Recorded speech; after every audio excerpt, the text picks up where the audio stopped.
and gave it back to the community, we'd be all right.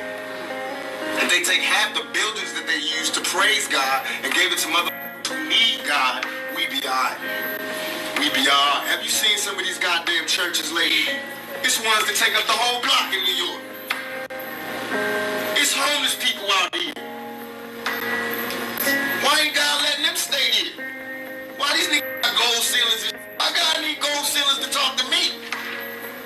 Why do God need colored windows to talk to me? Why God can't come where I'm at, where he sent me? If God wanted to talk to me in a pretty spot like that, why the hell he sent me here then? Let's talk about it. Now, for those who know me, they know Pac has always been and always will be one of my favorite artists. And it's not just his artistry that made him one of my favorite artists. It's the way he talked. You see, I was very much into native tongue and black power rapping, conscious rapping back in the day. And Tupac, although some of his songs I may not agree with,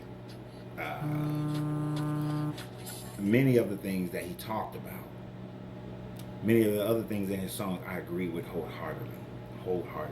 And let's think about what he's saying in this video. The amount of money that the churches collect from black people, just black people, not talking about anybody else, just black people, every Sunday.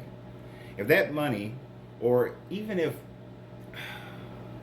30% of that money was utilized to better the communities, how much of a better position would black people be in this country today? Many people on that video were saying that Tupac, for his age, was ahead of his time. He was ahead of his time, yes, indeed, for his age. But that idea, that notion has been around for a while. You see, we've been conditioned to believe that this God is just going to rain down manna from heaven as long as we are believing in this God. But without any action, there is no manna from heaven that is going to rain down.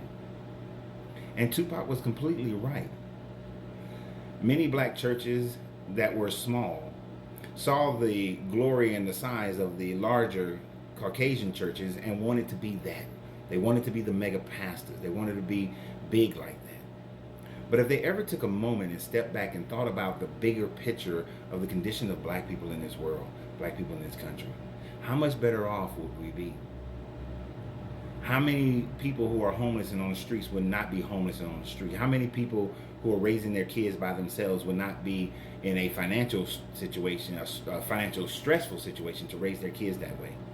That if they actually took care of the community in such a way that it built the community, where they promoted the businesses in those communities, where the businesses employed the people in those communities, where they were the banks for the people buying houses in that community, how much better would we be? We'll be a hell of a lot better. That's why I always say you got to free yourself to be yourself, because your greatness is non-negotiable. Good journey, good vibrations.